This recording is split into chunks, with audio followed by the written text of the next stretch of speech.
Okay, good afternoon, everybody. This is the bankers panel. Thank you. There's lots of discussion this afternoon about alternative finance. What we're looking at now is the banking finance, which has been the mainstay of ship finance for many, many years. I have a very distinguished panel. Everyone calls their panels distinguished, but I really do. I have three global heads of shipping with me. It would have been a fourth, but Tobias Zehnter, unfortunately, from Nordbank can't join us. But I'm actually glad of that, because it means we have Rosemary Go at the far end joining us, who is the Nordbank Asia Pacific head of shipping. And I'm pleased that she's on this panel because she actually is based in Singapore, so we have a local banker, which we wouldn't have done otherwise. Next to her, we have Christian Niewandt, who's the head of shipping from HSH Nordbank. And then Michael Parker, who you saw before lunch, head of shipping and logistics at Citibank.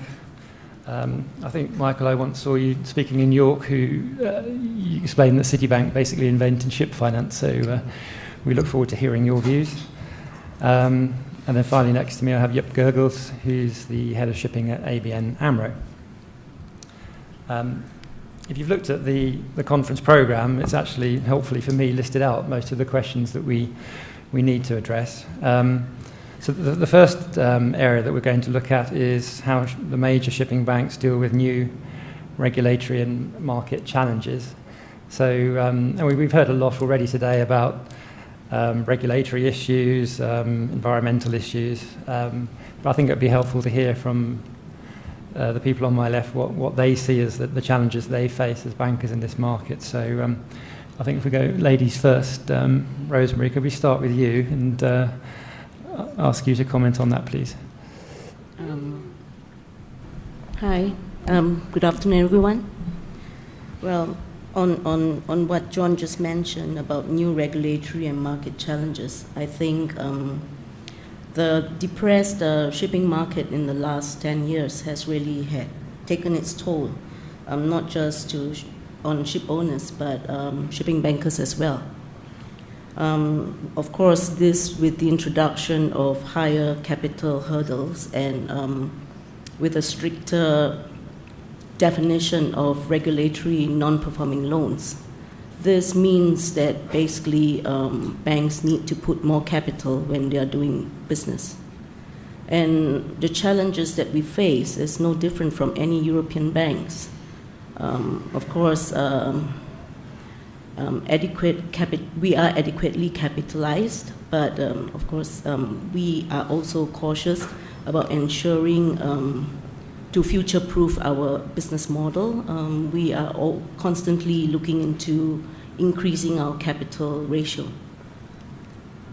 On how we are dealing with it, we no longer just do traditional ship financing on our own.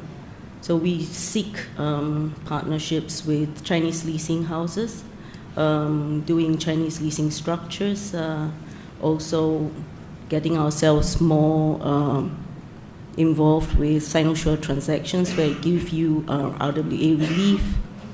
These are some of the solutions we are using to try and get around this regulatory market challenges.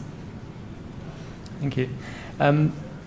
We heard earlier about the regulations affecting the shipping industry. I wonder, Joep, how do you see that affecting the business that you're in and how you look forward in terms of new business? Yeah, I agree with the previous speaker. There's a lot of regulations coming up at the moment, and they seem to come and have an effect as we speak, and also in the foreseeable future. In particular, Basel IV and IFRS 9. Those have an impact on capital and liquidity and our profitability of loans in general that consumer banks have on the balance sheet. So for shipping in particular, asset-backed financing, project financing that probably has a higher capital charge than other type of loans. So I expect also a bit of an internal fight within banks, if you like, for capital, which will be scarce and scarcer going forward. So what to do with that? I think we might see a flight for quality in the next coming years. More conservative financing structures, more quality companies, larger companies, more transparent companies, more consolidated platforms, in order to get better ratings and maybe even public ratings and larger market caps. Those companies give the typical better risk, counterparty risk for banks, and therefore will be easier to take on our own balance sheet. Next to balance sheet, I think disintermediation, so the bond market of any sort, will be playing an important role. Thank you. I think we all know that, but it sounds like the banking regulations imposed on the banks are restrictive. They make capital more expensive. Michael, you spoke earlier about how the industry should embrace the regulations affecting shipping on the environmental side. Do you think the bankers should be embracing the regulation imposed on the banks? Is it actually enforcing discipline? We don't have a choice, but as I read recently, the Basel group actually has no regulatory power. It is consensus by the members of that committee that lead to agreed regulation. And I think we're now seeing, it's now questionable whether Basel IV will be necessarily implemented.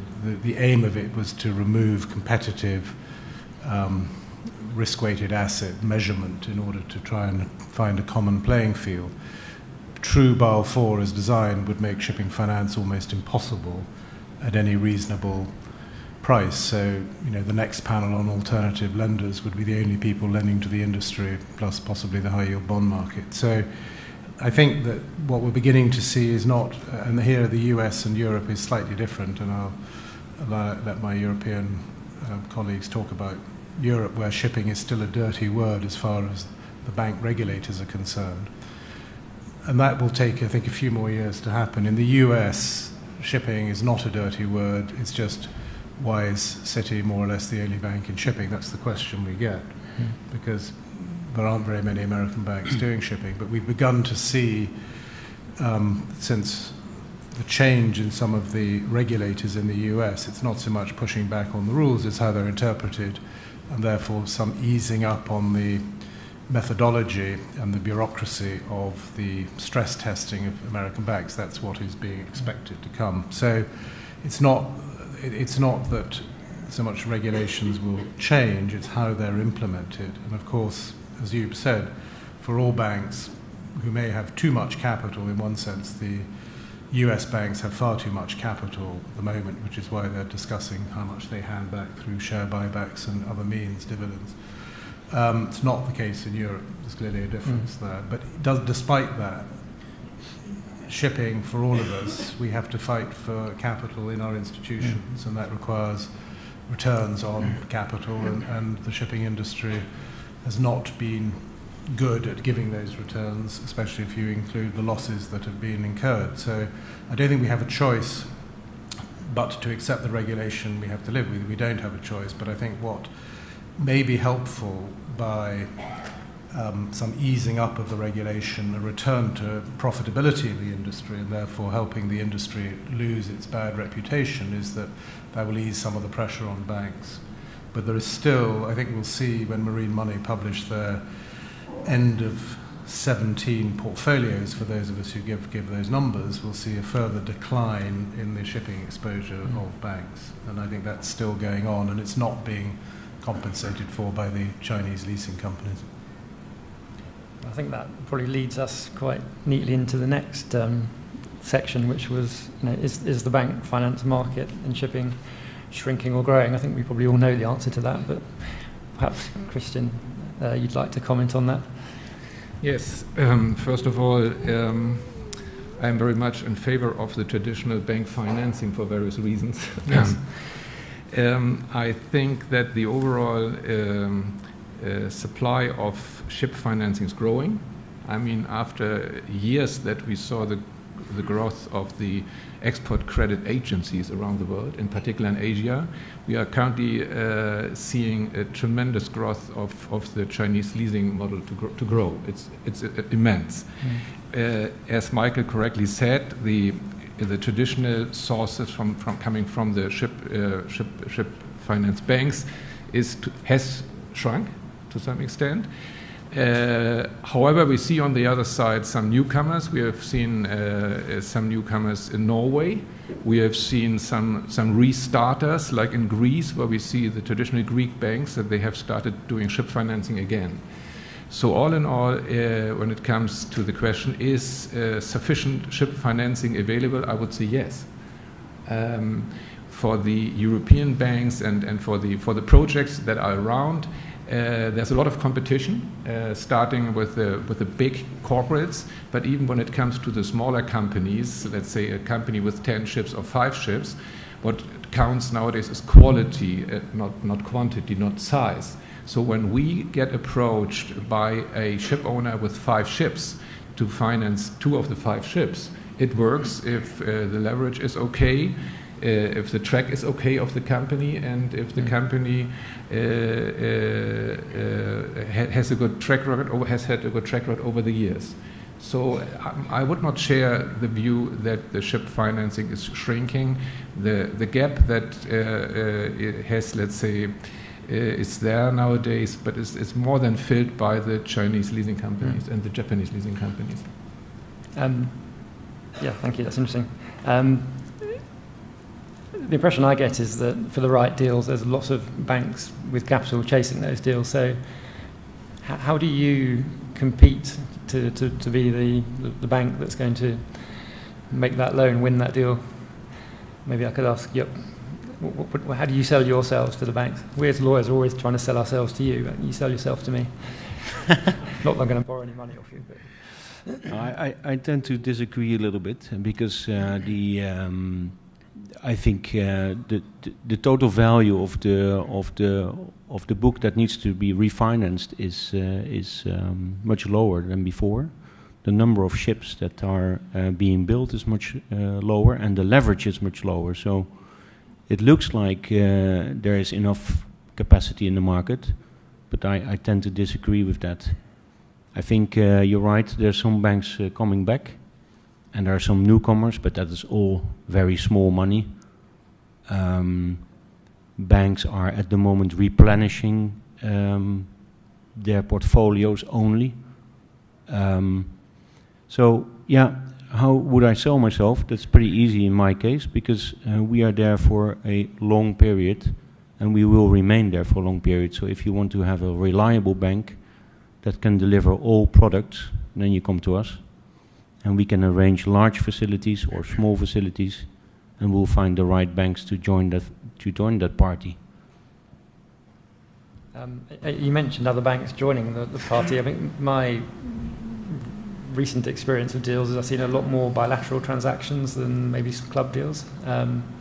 Maybe you're nodding, Christian. Maybe you can comment on that. Is there a preference? Yeah, you can do it. Do you prefer to be doing the bilateral deals now? The problem is, in today's market, the size of the deals has become smaller than in the past. And you're absolutely right. We see most of the deals are bilateral deals. The syndication market is very, very low. And coming back to the question, how do we sell ourselves? It's more or less the same. We have been in the industry for 40 years. And in particular, during the last 10 years, we had to learn our lessons, i.e. we saw a tremendous amount of structures that went wrong during the last years. And from the customer's perspective, we supported the customers at a large extent, or to a large extent. Only, let's say, for the last 2 to 3 years during the long crisis, we really had to sell ships, etc. But for a very, very long period throughout the crisis, starting in 2009, we stick to the customers. We supported our customers to a large extent. And this is, from my perspective, a strong selling point, i.e. long and established relationship and to stick together during difficult times. In a model where I finance my fleet via a structure where I do not own the ship, but the ship is owned by another party, it's obviously that the relevant financing company on the other side will get hold of the ship very soon in the case of a crisis.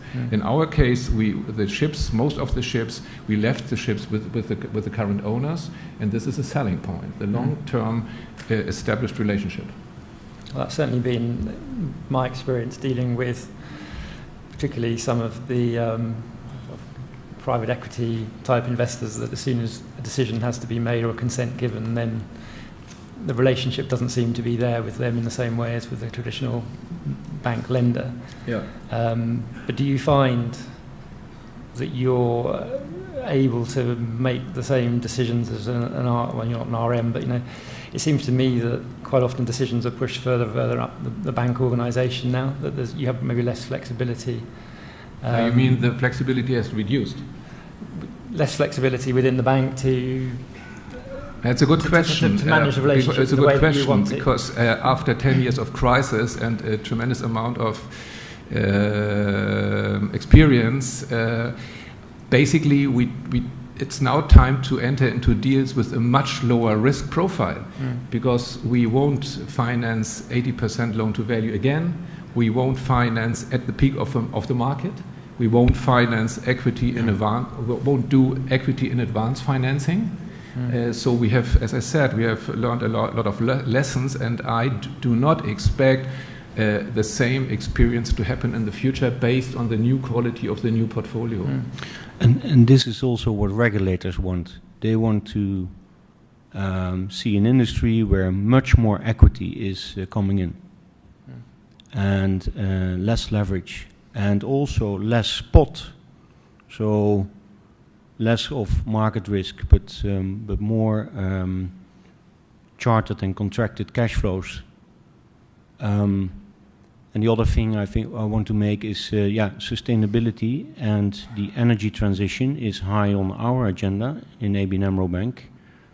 And I think that is also a big topic at the moment in the international shipping world. Also a big topic today. So there's an open invitation for anyone who is thinking of new buildings. Think of the next generation. The trade winds is full of ships now with sails and methanol engines, and let's start building these things, because otherwise we won't get that 50-70% reduction of CO2 in a couple of years. And that's in particular the projects I'm looking for.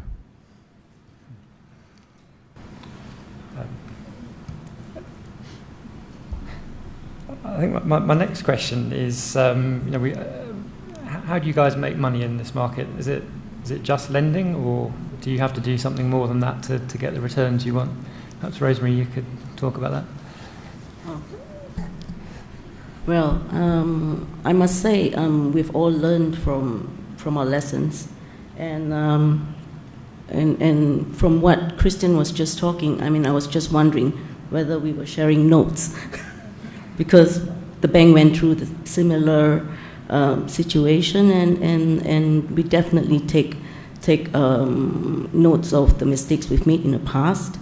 As I mentioned, shipping is a cyclical business, it's risky, and with that, we actually are able to sell products that are able to allow the clients to manage this risk. So in answer to John's question, we do shipping, but there are also other opportunities for us to cross-sell financial products to our customers. So it's a good platform for us to start with. Thank you. Well, we've been doing that at Citi since 1990, if not before, but we have an advantage of being a dollar-based institution in a dollar-based industry. But obviously we're active in the capital markets, debt and equity. We do a significant amount of hedging and all the other sort of services that shipping companies need. And it comes from a different approach, and why we didn't have some of the same issues that some of the people on this panel had in the last few years, because we were never have been an asset lender. We've been a cash flow lender to companies that happen to own ships, and we happen to have taken security most of the time, but it's a different approach, which is not lending against an asset, it's looking at what that asset can generate. And then, and the reason I go back to 1990 is when we had one of our existential crises at Citibank, where Prince Al Walid came in as a shareholder, where we realized that the returns on our own balance sheet were insufficient to continue to lend in the way we were generally. So the need, therefore, to cross-sell, as it's termed. And so that has acted as a restraint on me and my colleagues in other industries, that when we can't meet the returns on capital that we are required to meet, we can't go on using the balance sheet. And so we effectively stopped significant lending in about 2006, when the German banks were continuing to lend a lot of capital against, into rising asset values. And I think that's the way, and I think sort of ABN AMRO is sort of halfway between the two. And that, I think, is the future. And the question really is, it is about return on capital, so it is how you get that return, because that's in a scarce commodity. That's how the board of directors and the regulators will look at it. Now, if the industry, from what we heard this morning, is going to continue to consolidate and leverage, I agree with you, is going to go down, that means capital has to be raised from other sources. We have things pulling in two different directions. You have the leasing companies where leverage is not going down. If anything, it's going up still. And then you have the traditional banks where the regulators are forcing leverage down. And then you're going to have the capital markets where the cost of capital being competitive will encourage lower leverage, may not be more investment-grade companies quickly, but at least in crossover territory. So the desire for capital is being met by lots of different sources, but in a way they're moving to two different extremes. And there may be room in the middle for some, and probably the room in the middle is the alternative lenders who don't have the regulated capital costs, they don't have the infrastructure, but it appears to us, and we do business with the alternative lenders from the other side, if you like, that actually ramping up their portfolios is taking a bit of time. I think the other thing, and Christian, I think you'll see this when Marine Money publish their numbers, at least from the banks, that I think we'll still see a decline in bank capital. It may be being substituted to some extent. But I think, there's still, I don't know, something like 25, maybe 30 billion of stressed, some non-performing of stressed loans in European banks still to come off those balance sheets.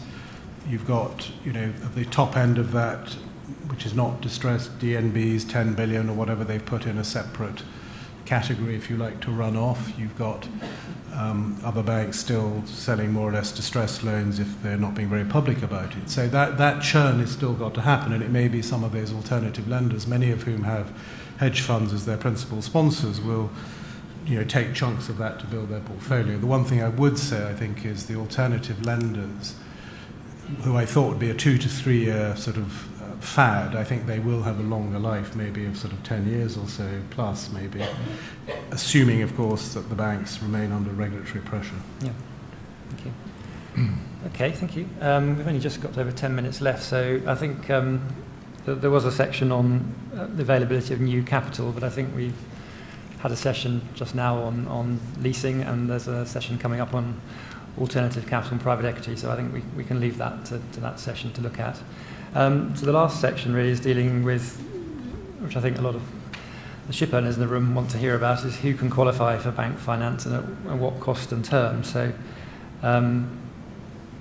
maybe Joep, if you could just tell us what your bank strategy is looking forward to the next year or so. Do you favour particular asset classes, geographies, sectors?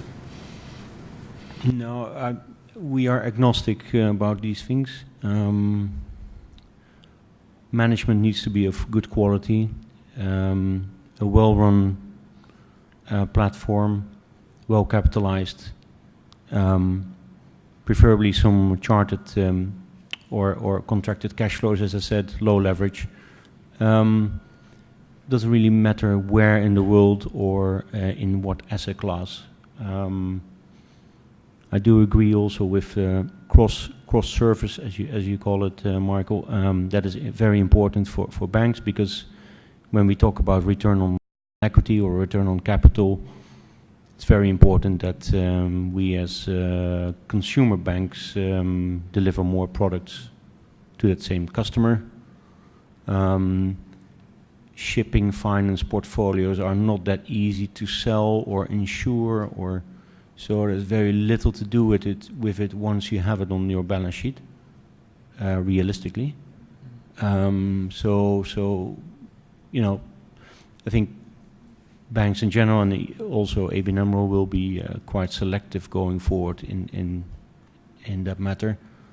Going back to your previous point, alternative capital can also be in the form of export credit. So I don't think we touched upon that. But I don't want to spoil the party for the next panel, but private equity clearly has not worked the last 8 years, not in shipping at least. There's very few successful stories. So that's not going to work, but export credit is working. Shall I continue? Yeah, please do. Okay. First of all, I would like to add one element to what Michael said. What do we earn our money? General statement: ship finance is for HSH Nordbank a very lucrative business still. Mm-hmm. However, it's more risky than the rest of our business. Mm-hmm. So as long as we cope with ship financing in a proper and professional way and really take our lessons from the past, it has the chance to continue as a very good business for the bank. Where do we earn our money? Basically, we are active in all the shipping centers in the world, be it the Americas, be it Europe, be it Asia. We are there to invest our balance sheet. What we do is that we look at basically at the survivors, as I said, at the strong entrepreneurs, at the strong companies. In some cases, we look at the consolidators. And then there's another element where we look at, Michael mentioned that you know that a lot of banks these days try to get rid of their portfolios, like DNB, Deutsche, Commerzbank has already done that. And this is a chance for us to generate business. Why? Because we basically know all the customers behind the portfolio. A significant amount of those portfolios are fully performing. And this is a good moment to look at that portfolio, and we do not look at the whole portfolio, although we look at the whole portfolio, but we do not buy the whole portfolio. But we approach the customer, we approach the relevant bank, and pick the cherries out of the portfolios and make our offers, i.e. at discount. And this enables us to make existing transactions with existing customers with a good track record more profitable than approaching them directly. So this gives us a good opportunity to put good transactions on our own portfolio. That is what we are basically doing.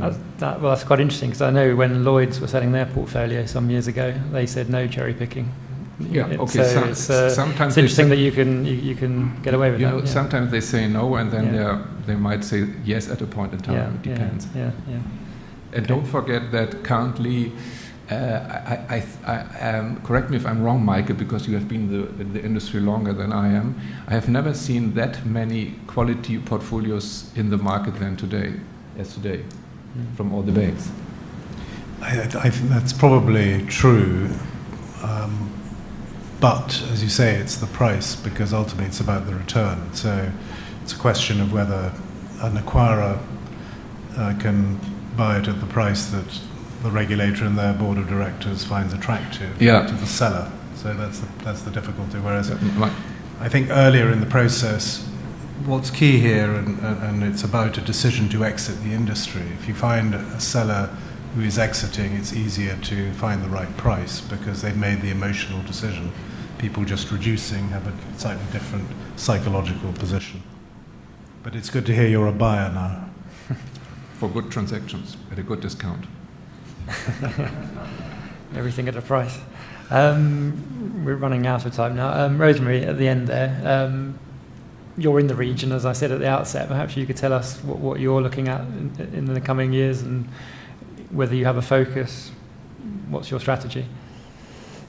As I've mentioned, not too long ago in Shanghai, we are unbiased towards any particular shipping sector, but we do find ourselves focused in specialized tonnage. In particular, we have good experience with cruise and ferries. We have in 2017 quite successfully closed a transaction for a Asian tourism subsidiary of a Asian tourism company. It is for 4 cruise ships. These are 95% covered by Hermes. These are really good vessels built for the rivers in Germany. So we find ourselves not in the clubs where the big boys are, where huge syndicates. We like bilateral deals, but we find ourselves very comfortable in ECA-covered transactions. On a medium term, NordLB we would see our portfolio to be in about 10 billion euro in the medium term. We will continue, the bank will continue to put fresh financings to shipping companies, not just working with leasing companies. But it's about granularity, so the team works very hard because these days our transactions are getting smaller. Bilateral deals of about 20 million is a sweet spot for us. Thank you. We only have a couple of minutes left, so I don't know if anyone in the audience wants to ask a quick question. Wave your hand if you do. No? Can I just, you didn't ask me that last question. Please answer it, yes. Well, we are global. We have been global for a long time, and we're continuing to try. And what's difficult, as Joep said, actually, is to grow a business in a shrinking market to the extent there are fewer ships being financed and leverage is going down. So what I encourage you to do is to look at the marine money tables. You'll find that between 14 and 16, there's something like a $50 billion drop in the exposure of shipping banks, and it did include most of the Chinese leasing companies and export credit agencies, and I would expect there'll be another drop at the end of 17 by about another 20 or so billion. So actually keeping your portfolio roughly the same or growing it is actually quite difficult unless you make some sort of acquisition.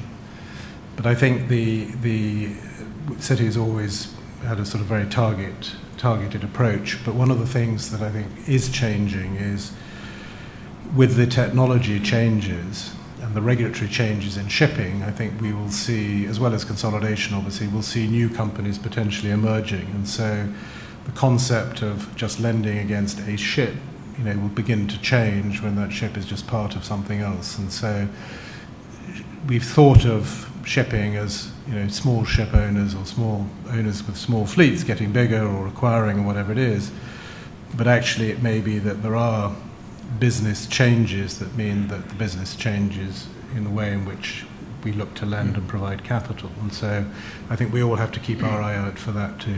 Yep. Okay. Well, we're about out of time, so thank you very much to my panel, and we'll hand over to Greg and his panel. Thank you.